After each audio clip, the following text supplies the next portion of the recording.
35, Flex tem um 35. Super, é só 35. Então, que é uma câmera que tem 17, e eu acredito que a ARRI a gente confia muito no que eles dizem. 17 stops de Dynamic Range. Pela nossa experiência, na verdade, a ARRI é conservadora, né? E é conservadora.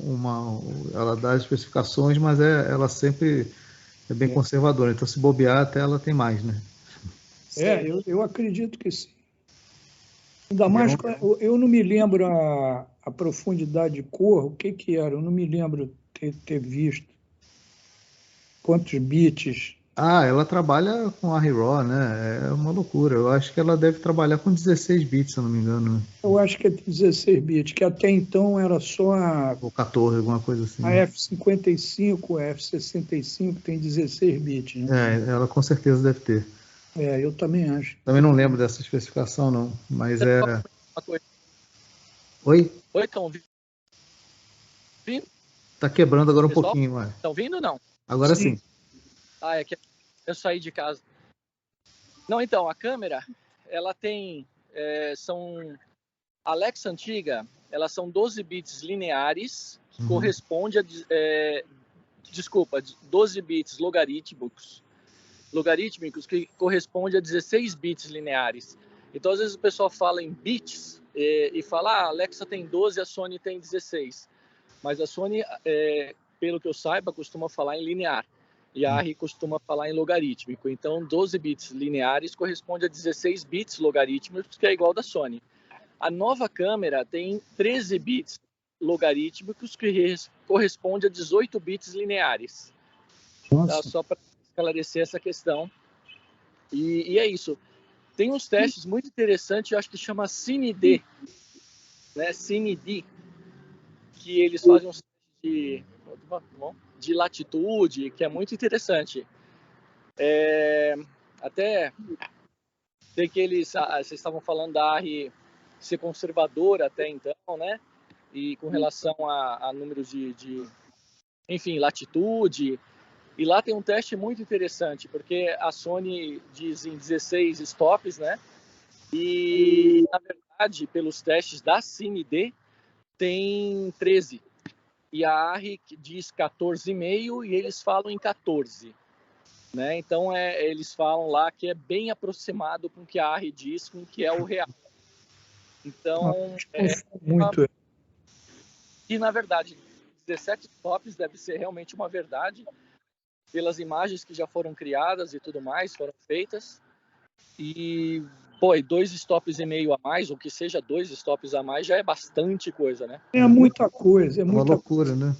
Não, a apresentação, no site da apresentação da câmera, o filmezinho que tem lá, o trailer de apresentação, tem umas imagens que são absolutamente incríveis. Eu me lembro de uma pessoa totalmente... porque hoje em dia a fotografia da sombra, né? Que é a coisa mais importante, é você expor, e as câmeras digitais adoram o escuro, né? Mas você realmente precisa de muito bit e muito dynamic range para você ter a escala de pretos e cinzas, né, mais rica, né? O HDR também proporciona isso, né, Paulo? Sim, com certeza. Agora, esse negócio eu tô até finalizando, né, um filme de terror que foi filmado com uma Alexa, né? Sim. E a diferença é uma coisa de louco, porque é tudo num cinema. Esse filme de terror se passa todo num cinema, ele chama Sala Escura. Então é muito pouca luz. E assim, o ruído que a ARRI dá, o ruído natural dela, é igual a grão de cinema. Ele não dá aquele ruído feio, né, de câmera digital. Então a diferença é uma loucura, sabe? A gente tem cenas que realmente foram filmadas praticamente no escuro mesmo, só com aquelas luzes pontuais no cinema, e é tudo limpo. É um negócio assim impressionante, né? Sem contar que a diferença de preço dessas câmeras, evidentemente, é o conversor, né, de AD, o sampling, né, a 444, mas também o nível de ruído, né, nas baixas luzes. É tudo, né? O sensor. É também outra coisa que é interessante, né? Que eu falo também muitas vezes, é a coisa eu até nesse curso menciono isso, é a questão da refrigeração. Quando você pega uma câmera pequena, esse é um grande problema com as Sony, com a 7S. elas são muito pequenininhas, muito compactas. Então, você vê, se você tem um processador bom num computador de mesa, o que você faz? Você tem que ter um cooler grande para esse processador poder correr rápido, processar rápido e não superaquecer, né? É a mesma coisa as câmeras. A Alexa, ela tem um sistema, né? Até as Alexas antigas. Essa nova deve ser tão boa quanto ou talvez melhor. Mas uma das coisas diferenciais é o sistema de refrigeração, né? Então, o que acontece? Você tem uma câmerazinha que nem a Sony, o processador dela tem que rodar lento. Então, quando você faz, por exemplo, uma pan, você vê aquele efeito de gelatina ali, aquilo ali não é porque a câmera não consiga, que você precisa ter aquele outro formato, né, para você poder ter o fotograma inteiro. Não é isso. A câmera ela pode ter esse processamento normal, né? Mas como esse processador dela é muito rápido, da Alexa, e ela tem uma refrigeração boa, você não tem o efeito de gelatina. Ele é o mesmo processo de escaneamento do sensor das outras câmeras. Então, quando você tem uma câmera com processamento que você não tem como resfriar, né, refrigerar, como é o caso de uma câmera pequenininha dessas, aí o que ela faz?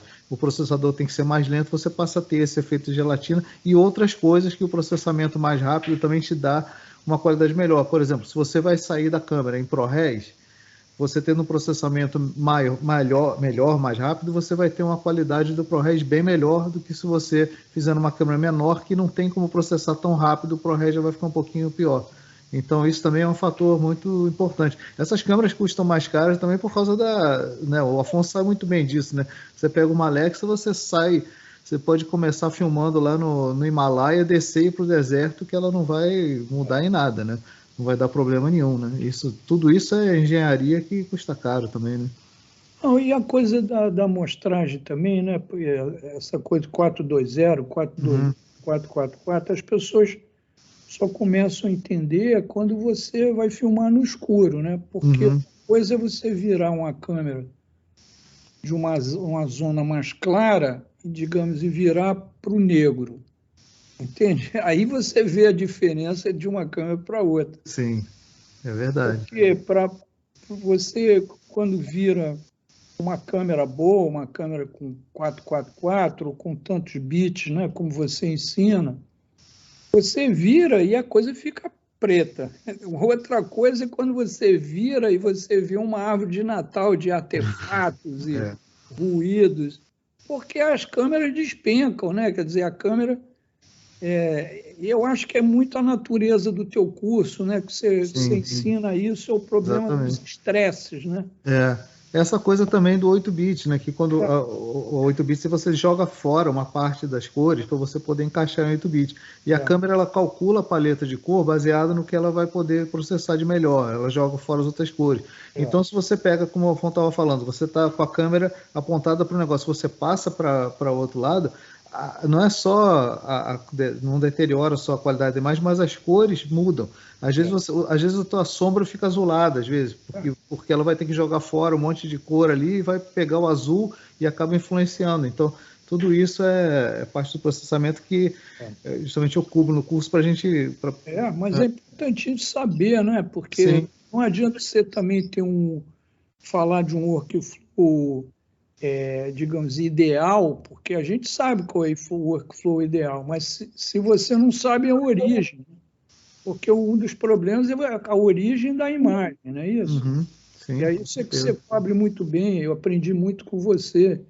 Poxa, você aprender comigo é uma honra, né? Não, mas é verdade, porque as pessoas sabem coisas partilhadas e tem mais fortes, né? Forte, como chama, em alguns lugares, mas você não sabe tudo. Hoje em dia é uma complexidade tecnológica em cinematografia, um negócio incrível, né? A gente vai dividindo, né, Paulo? Não, e dá um trabalhão, né? A gente tem que ficar sempre aprendendo. Até quando eu era jovem, eu queria fazer medicina, né? Eu era louco por medicina. Aí eu não fiz medicina porque eu pensei assim, não, medicina vai ser ruim porque eu vou ter que ficar estudando a vida inteira. Então eu vou fazer uma coisa melhor. Cinema é fácil, né? Pô, só que mudou tudo. Agora eu tenho que estudar muito mais, fazer o cinema mais do que medicina. Estudar mais que medicina. Pois é. É uma loucura, né? Mas é divertido, né? Eu gosto de estar acompanhando essas mudanças, né? Eu gosto muito dessa democratização do equipamento, que muita gente se assusta, muita gente tem medo, né? porque pensa, não, agora, antigamente o preço do equipamento era uma muleta para certos profissionais, porque restringia o acesso. Mas essa restrição do acesso era muito ruim para as pessoas que tinham talento, né? E que não tinham acesso. Como colorista, por exemplo, né? Antes, para você ser colorista, você tinha um número muito limitado de ilhas de cor no mundo, porque uma ilha partia de $2 milhões. Então, para você ter acesso a uma ilha de cor, era muito difícil, sabe? Para você começar nessa carreira. E agora não, agora você tem acesso a equipamento. Claro que tem gente sem talento nenhum, que quer fazer as coisas, mas isso faz parte. Se a pessoa é talentosa, ela vai ter acesso a um equipamento que talvez ela nunca tivesse e ela vai poder viver disso, né? Ter a sua profissão, que era uma coisa que antigamente, se você não tivesse dinheiro, você não podia fazer, né? Então, sim, isso melhorou muito. Mas tem essa coisa, né? A gente tem que estar entendendo como é que as coisas funcionam, porque essa coisa do workflow é uma das coisas mais importantes que tem, porque se você não planejar desde o começo, quando chega no final, é uma bola de neve, aquela coisa vai crescendo, crescendo e não tem mais volta, né? E tem coisa, eu peguei agora recentemente um trabalho, que foi um trabalho de publicidade, né? E a gente, quando trabalhava, né, com película, que era muito caro, né? E assim, a gente tomava todo o cuidado possível antes de rodar. Então tudo era feito com muito cuidado. A publicidade, assim, você pegava um produto com luva de algodão e jogava antirreflexo e botava as luzes, acertava tudinho, que depois que você rodasse, você só ia ver depois de revelado, né? E era muito caro o processo. Agora eu peguei um trabalho, e as pessoas também surtam, acham que você pode fazer tudo, né? Peguei um trabalho que não só o produto estava cheio de impressão digital, como a luz estava rebatendo no produto e o rótulo estava invisível por causa de parte do rótulo, porque estava tudo estourado, né? E aí o cliente chega, vem cá, dá para você tirar esse reflexo do rótulo? Eu falei, não dá, porque não tem mais rótulo, né? É um branco só, então isso aí vocês tinham que ver na hora de captar. Ninguém viu isso, não é possível, né? E ninguém viu que tinha impressão digital. Eles acham que tudo pode ser consertado no pós. Então, isso também faz parte do cuidado de filmar. Você filmar direito, né? Escolher o codec certo e você seguir isso do começo até o fim, que é para você não ter dor de cabeça, né? Se você segue um workflow direito e toma cuidado, chega na hora da finalização, é tudo uma maravilha. Corre direitinho, você faz um produto muito bom. E outra coisa que acontece muito comigo também, por conta de workflow não ser bem conhecido, é que o fato de hoje em dia eu ter cada vez mais problemas por conta disso, por exemplo, de eu ter que, em vez de eu tenho um orçamento de tempo quando eu faço acordo de um projeto, lógico, né? Eu tenho tantas horas para fazer um programa de televisão, por exemplo. Eu tenho uma média de 6 a 8 horas para fazer um episódio de um reality de 28 minutos, 24 minutos. Então, antigamente, quando o pessoal estava mais afinado, eu passava essas horas fazendo o meu trabalho de colorista. Agora, eu passo, às vezes, mais da metade consertando os defeitos que vêm dessa coisa do workflow mal feito. E aí acaba que eu tenho pouquíssimo tempo para fazer um trabalho bem feito. Então, isso tudo podia ter sido evitado tranquilamente se fosse seguido, né, um workflow legal desde o começo, né? Então, isso faz muita diferença também. E a gente tem hoje em dia, claro, muitas opções de ferramentas também, né? A gente tem que saber qual a melhor ferramenta, não só a partir da captação, né? Que esse curso ele acompanha tudo, né? Na verdade, ele cobre desde a captação, desde a pré-produção até a captação, aí vai para a edição, vai para o áudio, vai para o vídeo e termina com a finalização e os deliverables, né? Que são as entregas, né? Que, como o Marcelo estava falando, tem várias entregas hoje em dia, a gente não trabalha mais com uma tela, antigamente uma tela de cinema, uma tela de televisão, como era antigamente. A gente trabalha agora com uma tela que pode ser qualquer formato, né? Dá para você ver, até num relógio você pode assistir vídeo hoje em dia, né? Então, você tem que adequar essas entregas, né? Sem contar que é tudo uma loucura, né? Agora mesmo, eu estava com um ex-aluno aqui, do curso, inclusive, que estava me perguntando qual a entrega que ele faria para uma campanha política, né? Eu estava explicando para ele que vai depender muito do canal. E isso muda de ano em ano de campanha. Eu já fiz campanha onde a Globo era que dominava tudo. Então a Globo distribuía para as outras emissoras. Você só tinha que entregar para o formato que a Globo pedia. Já fiz campanhas que você tinha que entregar vários formatos diferentes, porque cada canal de televisão, cada estação tinha seu formato. Então, e agora tem também essa coisa da internet, né? Antes você fazia campanha só para TV, agora você faz para a internet. Isso mudou também totalmente a dinâmica para campanha política. Antes a gente filmava para televisão, editava. Agora não, agora é coisa diária, né? Em mídia social e tudo.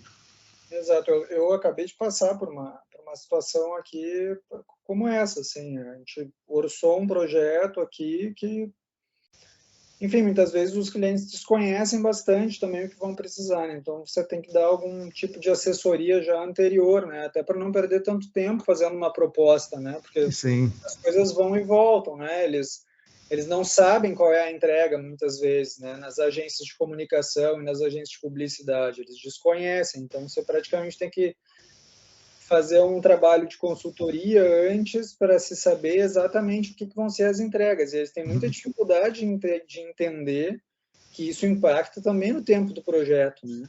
Com certeza. Quanto tempo que cada finalização é uma finalização diferente, por mais que a origem vá ser lá a mesma de alguma forma, você pode baratear algumas coisas, né, reduzindo diárias e captando isso somente uma vez. Esse processo de pós, né, de finalização, quando você vai ter muitas entregas diferentes para o digital, impacta em mais tempo de trabalho também, né, aqui para a gente. Enfim, um trabalho que na cabeça deles é invisível, né? Então, até isso dificulta, assim, que as propostas às vezes vêm e voltam e você perde muito tempo, né, fazendo proposta, enfim, e para a gente que tem também o trabalho para entregar, né, outros projetos em andamento é bem complicado, assim, a gente tem visto que tem perdido muito tempo justamente fazendo esse trabalho quase de uma consultoria técnica antes, porque senão é impossível de tu chegar numa proposta de verdade, concreta, com prazos e valores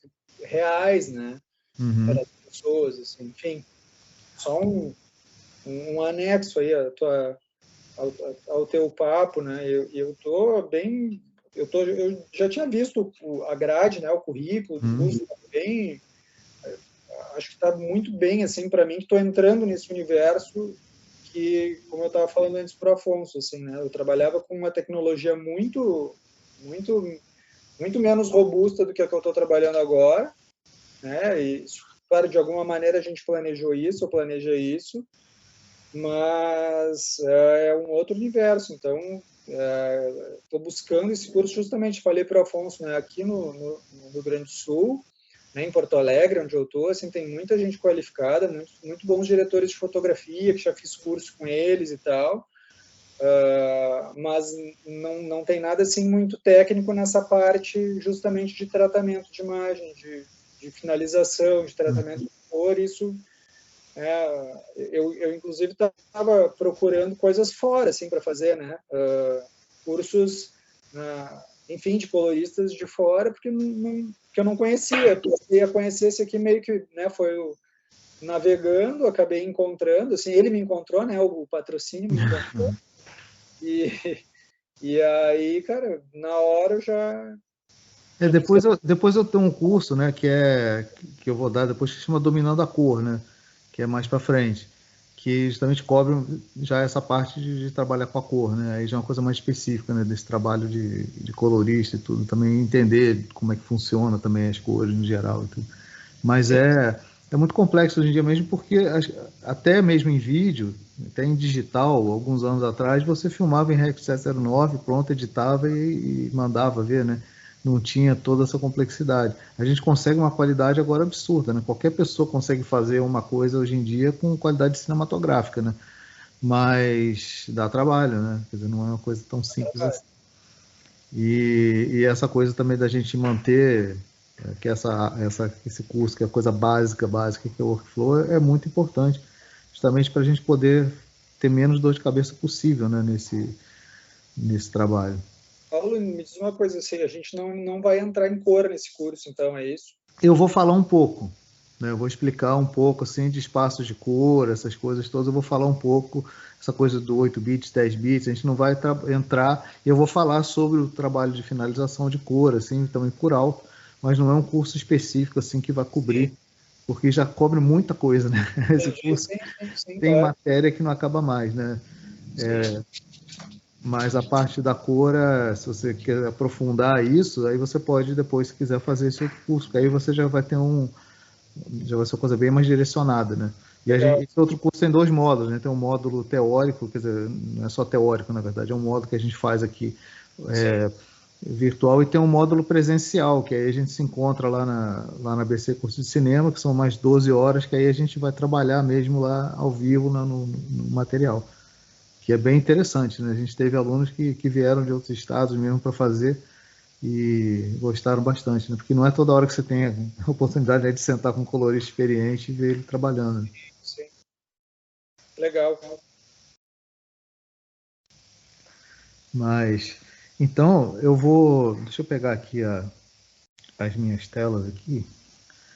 Eu mudei de computador, então está meio confuso aqui o meu fluxo de trabalho, mas deixa eu só diminuir. Paulo, só uma sugestão, aproveitando também que o Afonso está aí, de mudar essa plataforma, ver se puder usar outra plataforma. Eu tive muito problema, tem que agradecer aí a Adriana e ao César, né, os cursos que eu fiz, não o teu, mas os cursos que eu fiz subsequentes, de dar erro, de eu não conseguir entrar, entendeu? Com o meu login, eu não sei se vocês estão tendo esse feedback de outros alunos, né? Ô, Celina, deixa eu te falar, eu entendo que quando você tem uma reunião simples, um live, até como esse, o Zoom é mais fácil de você entrar. Mas quando você está na organização de uma escola, o Teams é o melhor programa, é o mais usado no mundo inteiro, entende? Agora, ele tem, como tudo da Microsoft, a Microsoft é uma empresa que é tão grande que ela vira quase que desculpe dizer, uma coisa pública, né? Governamental, burocrática. Então, eles têm muitas vezes dificuldade em fazer esse friendly, né? A relação amigável com o cliente. E ela tem coisas que o Zoom não tem, porque ele não oferece as outras possibilidades que o Teams tem de segurança, de empresas e tudo. Então, o nosso especialista é o César.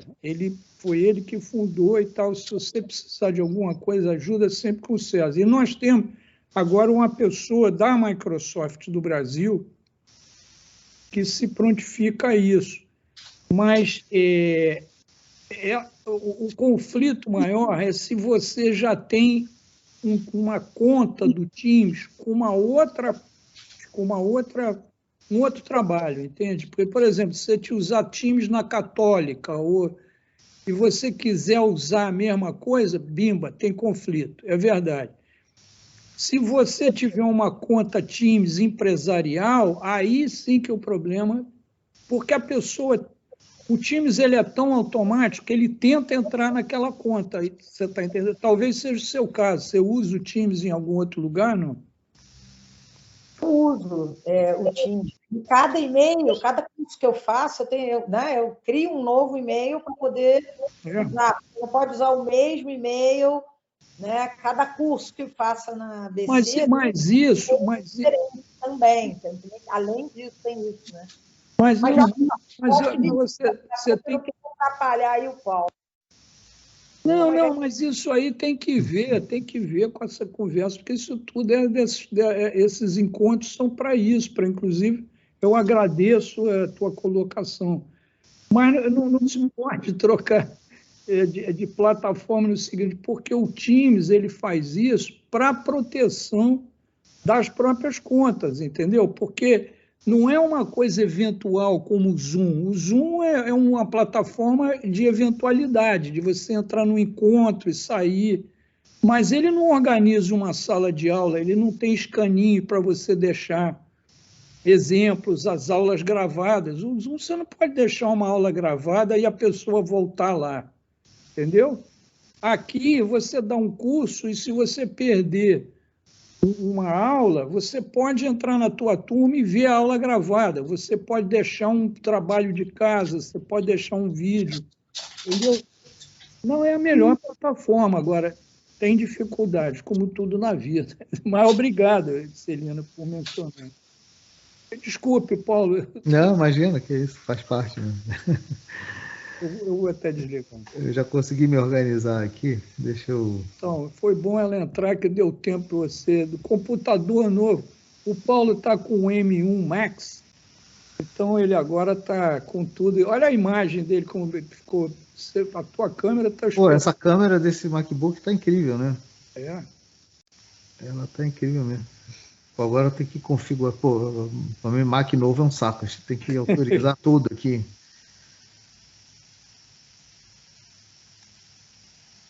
É. Pronto, autorizei. Espero que ele deixe compartilhar minha tela agora. Vamos lá. Tá vendo, viu, Celina? Não é só o Teams, né? Agora o outro vai reclamar da Apple também, né? Vamos. Opa, bonito. Ele está deixando compartilhar ali, né? Mas ele não está deixando compartilhar outras coisas, que é um saco isso, cara. Só um minuto. Vamos lá. Tudo tem que dar permissão agora, né?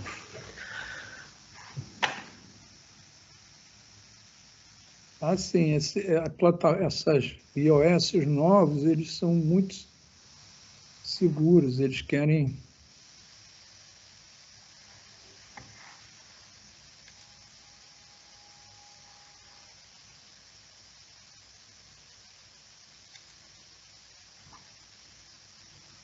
Vamos lá, que ele não está deixando eu compartilhar as janelas separadas aqui. Deixa eu fechar isso aqui. Aí pode ser que ele me deixe compartilhar não só a tela, mas com as janelas, né? Ah, agora sim. Agora ele está deixando.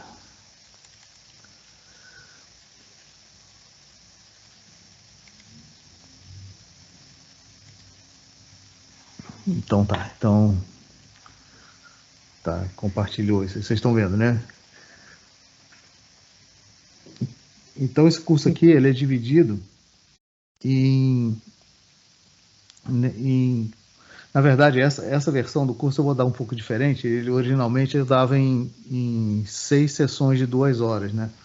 Dessa vez eu vou dar em 4 sessões de 3 horas, que eu acho que na verdade vai ser um pouco mais eficiente para todo mundo, né?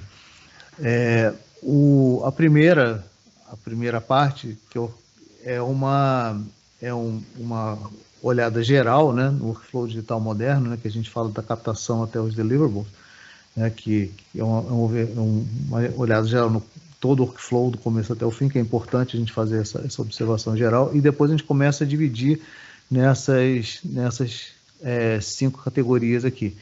A primeira, captação. Na captação a gente vai tratar desde a escolha da câmera certa para cada projeto, né, até o formato apropriado para cada produção, que isso é uma coisa muito importante, né? Dependendo essa coisa de câmera, às vezes você pensa, vou usar uma câmera de cinema o tempo todo, mas nem sempre a câmera de cinema tradicional que a gente usa é a melhor câmera, né?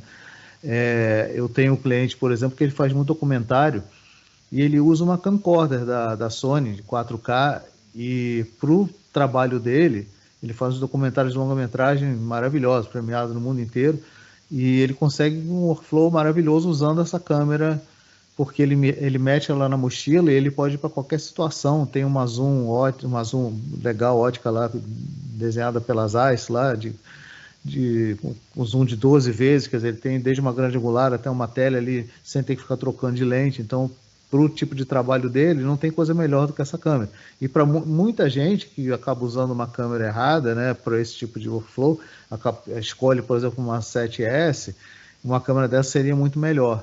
Mas aí a gente vai discutir cada tipo de projeto para ver qual tipo de câmera que se adequa mais, né? E também o formato apropriado para cada produção. Eu vou falar muito dessa coisa também de como é que você vai captar, se vale a pena você captar em RAW, se não vale a pena, se vale a pena a gente captar em log, dependendo da câmera, se vale a pena você captar em 4K ou não, ou mais, né? Então tudo isso vai depender desse planejamento em relação a cada projeto em si, né? Depois a gente vai cobrir o armazenamento, backups e conversões por forma mais segura e eficiente, né? Essa coisa do armazenamento e backup desde o começo, que é muito importante, né? A gente fazer backup do material de câmera assim que a gente filma, e manter esses backups em lugares separados para a gente não ter problemas, né? Como aconteceu já algumas vezes, de o pessoal deixar, por exemplo, fazer 2 backups ali do material de câmera, botar tudo numa mochila só, deixar no carro, quando voltou roubaram a mochila e lá foi embora todo aquele trabalho de filmagem, né? Então é importante ter esses backups em lugares diferentes, com pessoas diferentes desde a hora da filmagem, né? Então se tivesse uma pessoa, por exemplo, tivesse levado numa sacola para dentro do restaurante que eles foram comer depois da filmagem, esse backup, teriam roubado a mochila, tudo bem, tem um backup, né? Então, isso é uma das coisas que eu falo, né? São essas boas maneiras digitais que eu chamo, né? Para a gente poder ter o melhor trabalho possível. As conversões por workflow, que já começam a acontecer desde essa etapa, porque se você vai trabalhar com certeza em proxy, você já pode começar a fazer esses proxies desde o começo. Também, mas isso vai depender, claro, a gente vai saber desde o começo que máquinas a gente vai usar, que software que a gente vai usar, então isso tudo vai influenciar na nossa parte de captura, armazenamento, já para a gente poder manter tudo funcionando bem lubrificadinho, né, naquele momento até o final, né? E a gente já vai cuidar da preparação do material para edição, né? Aí a gente vai cobrir a edição em si, esses formatos de edição, monitoração, organização, preparação para finalização. Eu acho que eu dou umas dicas muito boas assim, em relação a isso, né? Como é que você monta uma ilha de edição legal para você poder trabalhar de uma maneira mais eficiente. Inclusive monitoração, que é uma coisa que hoje em dia o pessoal meio que abandonou, até por falta de conhecimento, porque a gente sempre tinha antigamente um monitor dedicado para você ver a imagem. Hoje em dia o pessoal edita às vezes no computador sem você ter uma monitoração melhor, dedicada, né? Então você acaba perdendo certas coisas, né? Principalmente detalhes na imagem. Então é importante a gente ter uma monitoração melhor, eu vou falar sobre isso. A organização do material para edição e na edição em si, como é que você organiza para você trabalhar melhor, né? Usando metadados, essas coisas, né? E aí já a preparação para finalização.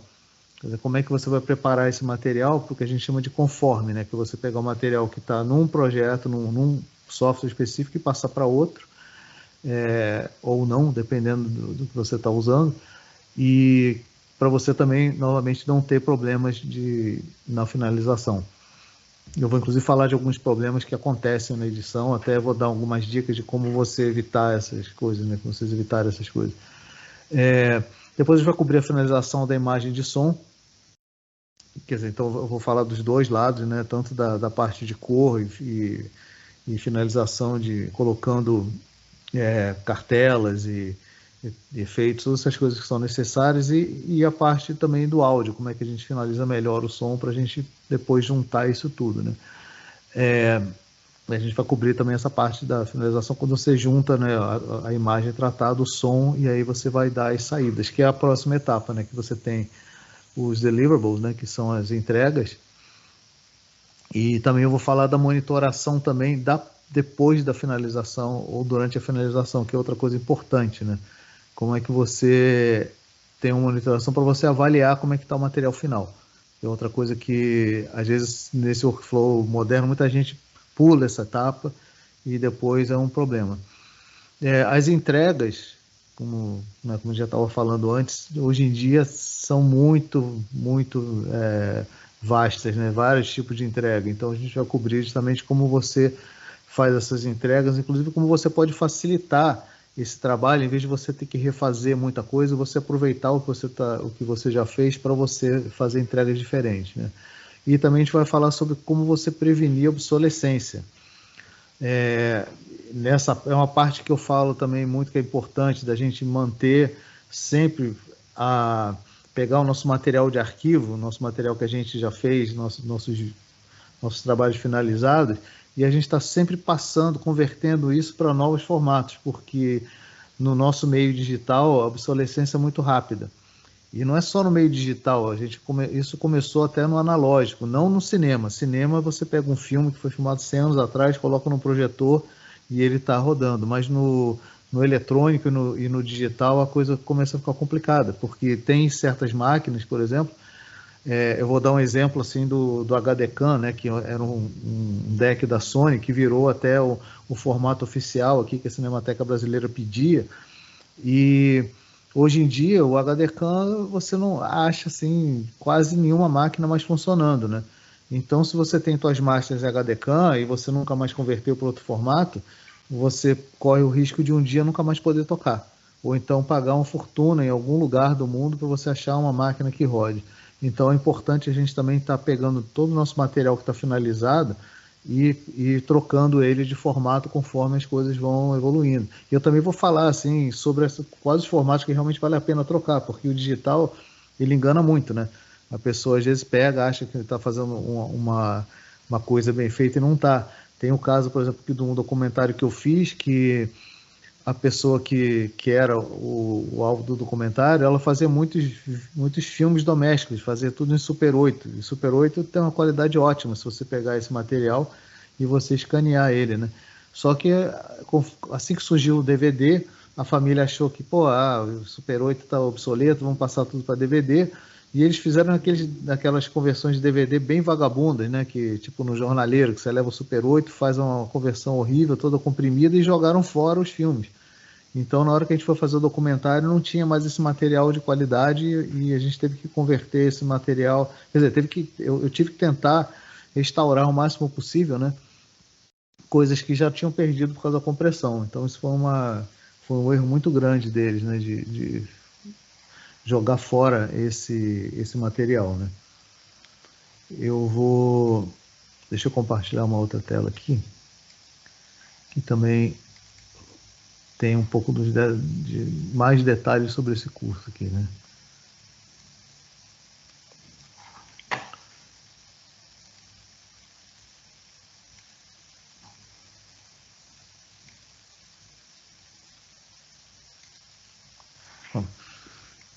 Então, é só mesmo que a gente já falou, mas está no site também, mas eu vou passar assim, linha por linha, só para a gente ter falar um pouquinho sobre isso, né? Quer dizer, essa coisa que eu já falei, né? Quando você deve usar 4K ou RAW ou não, a escolha da câmera certa eu já falei.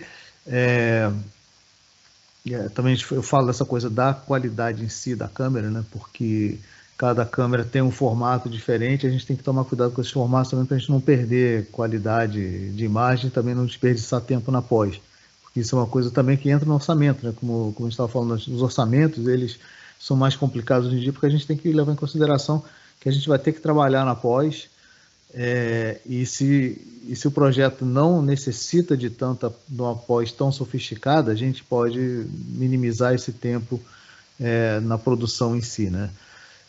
Eu vou falar da latitude, é uma coisa que até a gente estava falando, né, dessa coisa da Alexa ter uma latitude maior, né?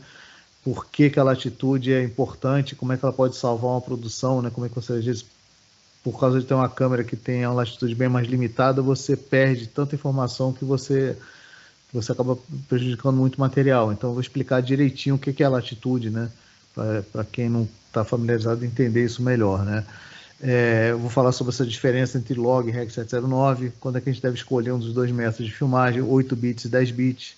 Essa coisa é muito importante, essa coisa de 8 bits e 10 bits, da quantidade de cores que você tem, isso faz uma diferença absurda, né? Também no workflow. O processo seguro de armazenamento, que eu vou falar de todo esse processo da gente ter segurança com o nosso material de arquivo. Eu vou explicar direito o que é um codec, né? Eu vou falar de vários tipos de codec, também vou falar quais os codecs são mais indicados para cada etapa da produção e pós-produção, porque nem sempre você vai usar o mesmo codec o tempo todo. É um erro hoje em dia que as pessoas cometem, que a culpa um pouco da Adobe, que quando a Adobe lançou o Premiere, falou, você pode jogar qualquer coisa que ele aceita, mas não é a melhor maneira de você trabalhar, porque ele aceita, mas você paga um preço, né? Então, muitas vezes o editor fica reclamando que tem que fazer muito render, que o programa está dando pau toda hora e não sei o quê. E se ele tivesse seguido um processo de converter de certos codecs para um codec mais apropriado para edição, isso não ia acontecer. Essas conversões são muito importantes, sabe? E eu vou falar delas, né? A preparação, faz parte dessa coisa de preparação do material da edição. também lidando com materiais de vários formatos e cadências e origem da edição. Isso é uma coisa que quem trabalha com documentário passa por isso direto, né? Você está trabalhando com o material que você filmou, vamos supor que você tenha filmado em 2398, né, para ser o material, a tua cadência básica, e de repente você está lidando com material que foi filmado em 2997, que está entrelaçado, um formato que está em outra cadência totalmente diferente. Então, como é que a gente lida com isso da melhor maneira, para a gente não ter batimento, não ter defeito de entrelaçamento quando você amplia. Tudo isso a gente vai discutir como é que a gente lida com isso da melhor maneira. Porque se você faz errado, você chega numa hora que a coisa não tem mais como consertar. Principalmente essa coisa de você pegar um material que está em baixa resolução e você desentrelaçar. Se você não desentrelaçar antes de você converter para alta, você não tem mais como desentrelaçar, porque depois, a partir do momento que você converteu, aqueles problemas de entrelaçamento vão ficar. Então, isso aí também faz parte do workflow, né? As etapas que a gente tem que tomar para a coisa funcionar direito. O uso de LUT de visualização, eu vou também falar um pouco sobre LUT, eu cubro isso melhor no curso de cor, mas eu vou falar bastante sobre isso porque também outra coisa que as pessoas não entendem direito, assim, qual é o melhor uso do LUT, por que ele foi criado e tudo, então eu vou falar um pouco sobre isso. A importância da monitoração, que eu já falei antes, né, que isso é essencial. Os cuidados na edição e preparação do material para finalização, isso também é super importante, porque às vezes a pessoa sai editando e sem se tocar que aquele material vai ter que sair por uma finalização, né? E a partir do momento que você está usando aquele material num determinado programa e você sai, muitas das coisas não são traduzidas para os outros programas. Então a gente vai falar sobre isso e também como que você deve configurar o projeto para não ter problema quando você está trabalhando com proxy, porque o proxy dá uma série de problemas se você não faz a configuração certa. Tipo, por exemplo, o Premiere, no padrão dele, você trabalha com proxy vamos supor que você esteja trabalhando em 720p, né? E o teu material original está em 4K e você quer finalizar em 4K. Dependendo de como você configura o Premiere, ele na verdade não vai fazer qualquer reenquadramento que você fizer nele, ele não vai fazer por proporção, ele vai fazer por pixel. Então, quando você importa esse material num programa de finalização em 4K, pegando o material original de câmera, você já vai estar tudo errado e você vai ter que refazer tudo manualmente. Isso é uma despesa enorme, né, que pode ser evitada se você configura direito o programa na hora de fazer. Então, essa é uma das várias coisas que a gente tem que pensar na preparação do material para finalização, né? Como é que a gente via o material para sonorização, para tratamento de cor, né? A criação de arte e peculiaridade técnica, muita gente pega a arte assim, vai criando de qualquer maneira, sem se tocar que a arte para impressão ela é diferente da arte para vídeo, né? Para tela. Então você tem que tomar cuidado com certos níveis de sinal, saturação e outras coisas, né? Também eu explico nesse curso, para quem tem uma produtora e tem que contratar outros profissionais, como é que você deve escolher bem um profissional, por exemplo, um profissional de som. Como é que você sabe se o profissional de som realmente é experiente, é bem equipado e é apropriado para aquele tipo de trabalho que você precisa, né? A mesma coisa com o colorista, para saber se o colorista tem experiência, está equipado, e conhece bem a engenharia para você não ter problemas de você enviar o material para um canal ou para uma sala de cinema e a engenharia chegar e falar, olha, está errado, esse formato não está entrando no nosso projetor, no nosso servidor, ou esse material está totalmente fora dos padrões, então a gente não pode exibir na televisão assim. Então a gente vai falar também sobre essas coisas, né? E os diversos tipos de deliverable para televisão, cinema e internet, né? Então, eu acho que a Celina é um pouco testemunha, já fez o curso, né? Quem faz esse curso aqui já sai com uma visão assim bem mais completa de todo esse processo, né? E evita ter certos problemas, né?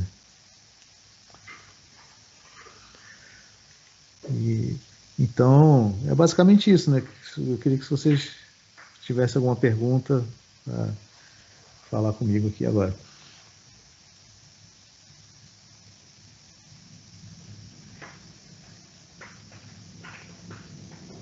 Ninguém tem dúvida nenhuma, então? quanto a isso, o que cobre, o que vocês estão precisando.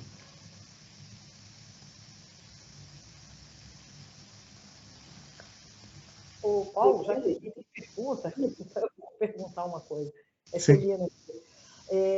o seguinte, uma das necessidades que a gente nota aí, já foi até falado no outro curso, é a questão do workflow remoto, né? Abordar realmente como fazer o workflow remoto. Uhum. Né? Não sei se isso dessa vez a gente pode... Quer dizer, você não vai ter tempo, porque essa quantidade de material aí, eu sei que isso daí não vai dar tempo de... Não, mas eu posso mencionar uma coisa, você falou uma coisa certa. Eu vou fazer umas mudanças, né, nesse curso, porque as coisas vão mudando realmente. E isso é um bom assunto, essa coisa de como é que você trabalha remotamente, porque muda muito, né? Algumas das coisas que eu cubro, por exemplo, essa coisa de monitoração, são essenciais para o trabalho remoto, né? Porque é um grande problema, por exemplo, com a parte de cor. Você fazer o trabalho com monitor de referência calibrado, que eu vou explicar também o que é isso, né? Mas você está trabalhando com monitor de referência calibrado tudo direitinho, você manda para uma pessoa que está trabalhando remotamente, que não tem como monitorar, e ela não está vendo realmente como é que é aquilo, como é que aquele material está se comportando de verdade. E tem muitos problemas, às vezes a pessoa está vendo totalmente diferente, porque está com equipamento que não consegue reproduzir direito o material, e aí fica sempre um problema de vai e volta, né? E também essas coisas da entrega do material mesmo, né? A gente agora com internet, quem tem a sorte de ter fibra ótica boa, rápida, tem como fazer tudo praticamente remotamente, mas quem não tem que ainda usar mídia física, às vezes você tem que mandar a mídia física até para outro lugar, né? E existem até certas questões, né? Eu vou até citar um exemplo que eu acho que eu já citei antes, né? Eu tenho um cliente que eu fiz uns DCPs para ele, foi um filme que rodou o mundo inteiro, ganhou vários prêmios, né? Foi exibido em, sei lá, em acho que 30 países ou mais, e ele tinha que ter ele tinha uma exibição aqui no Rio, no festival, e ele mandou o DCP, eu falei para ele, manda esse DCP ou pelo Federal Express ou pelo DHL, não manda pelo correio de jeito nenhum. Aí ele achou que estava muito caro, mandou o DCP pelo correio. Resultado, o correio perdeu o DCP, e aí chegou aqui, a gente teve que fazer um correndo aqui de última hora para ele poder exibir no festival. Então, essas coisas todas são pequenas coisas da gente trabalhar remotamente que são importantes, né? Quando você precisa enviar o material, não pode enviar assim de qualquer jeito, né? Isso tudo entra no orçamento, né, também, né? Essas coisas que vão quebrando, às vezes, uma produção. Você não orça essas coisas, como foi o Covid, né? A produção do Covid, com todas essas coisas de testes, esse negócio encareceu demais, né, o projeto. Então, essas coisas a gente pode falar assim, de várias coisinhas que a gente pode usar para a gente manter um workflow melhor trabalhando remotamente, né? É uma boa sugestão, Celina.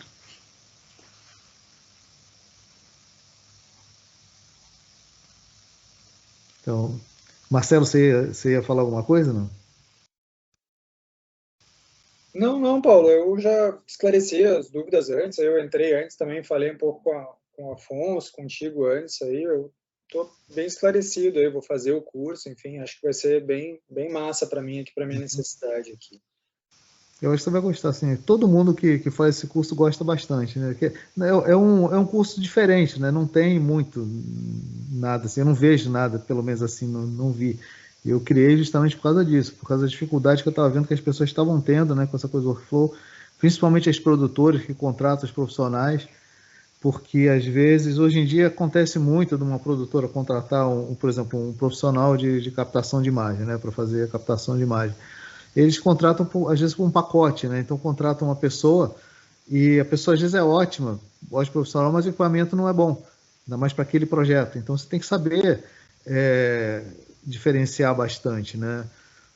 Aqui no Brasil, a gente tem muita prática de confiar muito nas pessoas, assim, e deixar elas decidirem. Às vezes, uma coisa que quem tem que decidir é o produtor.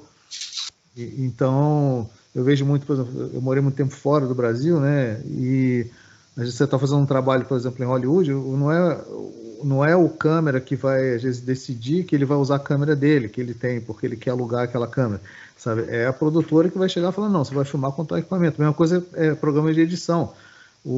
A produtora vai chamar você e vai falar, você vai editar isso no DaVinci ou no Avid. E se você é um editor que não sabe editar no DaVinci nem no Avid, só sabe editar no Premiere, você é um operador de Premiere, não é um editor, né? O editor tem que saber usar tudo quanto é programa, né? E claro que esse workflow vai depender também da necessidade do fluxo todo, né? Eu vou inclusive falar muito desse sistema do DaVinci, que que hoje em dia está realmente tomando conta do mercado, né? Porque era um programa de cor que eu uso o DaVinci há muitos e muitos anos, né? Eu sou colorista sênior já há 21 anos. Então, na época que eu comecei a usar o DaVinci, era um programa que custava, só o sistema do DaVinci custava $500 mil, né? E era só para cor. Essa coisa dele hoje em dia virar uma estrutura completa de trabalho, né? Onde você tem tudo, desde a da edição até efeito, finalização de áudio e a cor, é uma coisa recente que veio de pedidos dos usuários, que a Blackmagic ela é muito generosa nesse sentido, ouve muito, tem uma equipe de programação muito forte, e eles, quando disponibilizaram o DaVinci, não só por um preço ridículo, né, mas também de graça, eles pensaram muito sim, em como fazer essa plataforma ficar mais eficiente. Então, tem vários clientes meus agora que estão usando o DaVinci para editar, e aí quando vem para cor é muito fácil, é só dar o projetinho ali, o material, e acabou, você não tem mais dor de cabeça nenhuma. Quer dizer, todo aquele processo de você ter que fazer a conversão, e se você tem uma produtora pequena, média, até de grande porte, se você tem uma estrutura dessa, você pode fazer com que cada profissional dedicado use uma parte dedicada do programa.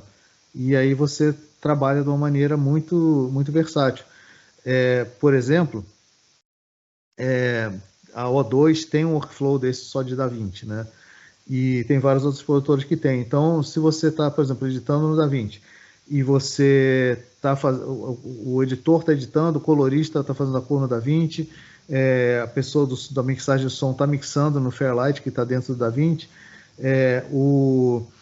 a pessoa de efeito está usando ali, né, o Fusion para fazer efeitos e motion graphics e tudo. Se existe a possibilidade, que não é normal, mas isso acontece em documentário, por exemplo, que você tem que mexer na edição depois que já está tudo aprovado, você só manda geralmente para cor, para o som, quando está tudo aprovado, mas em documentário acontece muito, de não ter, por exemplo, um material de arquivo que não conseguiu fechar na última hora, está em negociação na última hora, não consegue fechar, cai, aquilo tem que substituir. Se você está trabalhando numa plataforma assim completa, se o editor tem que mudar, por exemplo, a timeline dele, e eu já estou fazendo a cor há um tempão, e a pessoa do som já está com a mixagem bem avançada, dentro desse processo do trabalho do DaVinci, o editor pode mandar uma mensagem para cada um dos colaboradores, né, cada um dos profissionais ali, avisando, olha, eu troquei a minha timeline. Se vocês aceitarem, né, dá a opção de aceitar, quando você aceita, ele automaticamente reconfigura a tua timeline todinha de acordo com o que a edição foi feita, sem você perder nenhum trabalho. Então, toda a cor que você fez, tudo que você fez, todos os reenquadramentos, efeitos, tudo vai se encaixar direitinho na timeline nova, né? Então, isso tudo facilita também bastante o workflow, isso economiza tempo e dinheiro. Por isso que a Blackmagic está indo nesse caminho, que não é um caminho novo, não. Tinha várias plataformas antigamente que era assim, por exemplo, a Contel tinha o Contel Harry, por exemplo, né? Que era um sistema foi no começo do digital, isso nos anos 90, era caríssimo também, né? Mas era um sistema onde você editava, você fazia, ele tinha o Paintbox da Contel, que era uma ferramenta incrível de pintura e animação em vídeo, né? Então você tinha isso, você fazer motion graphics, fazer até pintura mesmo, né, no vídeo quadro a quadro. Você tinha uma seção dedicada de áudio, onde você fazia mixagem, fazia tudo. Então você tinha ali como você finalizar tudo. Você justamente fazia edição, você tratava a imagem, o som, e você dava as saídas numa plataforma só. Mas era um sistema caríssimo. Depois teve uma empresa que lançou uma empresa espanhola que lançou também um sistema incrível chamado Haleo. E esse Haleo, ele foi precursor de muita coisa que a gente vê hoje nos programas de edição. Eles criaram coisas incríveis. Inclusive o Final Cut X, ele pegou muita coisa do Haleo. Essa coisa de ter o storyline, de você não ter uma timeline normal, quem criou foi o Halley. Você tinha, inclusive o Halley era muito legal, porque você podia ter várias timelines num espaço que ficava flutuando, era que nem uma tela assim livre, né? Então você podia criar aquelas timelines diferentes, várias versões, e você só trocava o teu cursor para onde você queria. Por exemplo, você está fazendo uma publicidade para televisão de 30 segundos, né? Você podia fazer várias versões e você podia tocá-las em paralelo em 4 monitores separados, por exemplo. E você via essas versões e comparava ali em tempo real qual que você preferia, né? Mas era o mesmo sistema, assim, você fazia tudo, você fazia a edição, você fazia motion graphics, você fazia efeitos especiais, fazia cor, fazia composição, todas essas coisas, e ela vinha com a mesa da Mac de 24 canais digital, sabe, o sistema, então era todo integrado, e você também começava ali e saía, fazia tudo naquela plataforma e saía, e era assim, geralmente para uma produtora que botava as estações de trabalho do Halley e fazia todo mundo em paralelo aquele processo, e era muito mais rápido, muito mais ágil. Então a Blackmagic não inventou isso, mas ela está pegando o melhor desse sistema, assim, né, dessa ideia, e comprou vários elementos que são ótimos para trabalhar, né? Não é uma coisa feita de qualquer jeito, né? Além do DaVinci ser o programa de cor mais antigo do mundo, né? O programa comercial mais antigo, tem muita ciência de cor muito antiga, tem também essa experiência que eles estão pegando dos outros. Porque, por exemplo, o Fairlight, essa parte de áudio, era um sistema que sozinho custava $250 mil. O Skywalker Sound lá do George Lucas tem um sistema desse, quer dizer, então, quando a Blackmagic comprou e botou isso dentro da DaVinci, inclusive dentro da DaVinci grátis, né? Não foi assim, pegou qualquer coisinha de som e colocou ali, não. Pegou uma ferramenta muito robusta e poderosa. A mesma coisa também o Fusion, essa parte de efeito do Fusion. Eles usaram o Fusion para fazer avatar, para fazer vários efeitos. Também é um sistema antigo que eles botaram dentro da DaVinci. Então, é uma plataforma bem interessante. Eu vou falar um pouco disso também, né, dos programas de edição, assim, a diferença e tudo. Mas, então, é isso, né? Quem tiver mais alguma dúvida, é só perguntar, senão a gente encerra aqui. Eu espero ver vocês no curso daqui a alguns dias, né?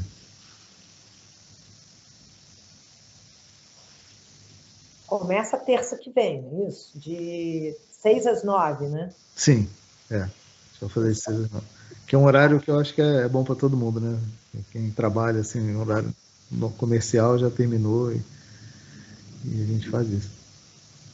Então é isso, né? Se ninguém tem mais nada a falar, eu agradeço a presença de vocês e até a aula. Tchau. Boa noite.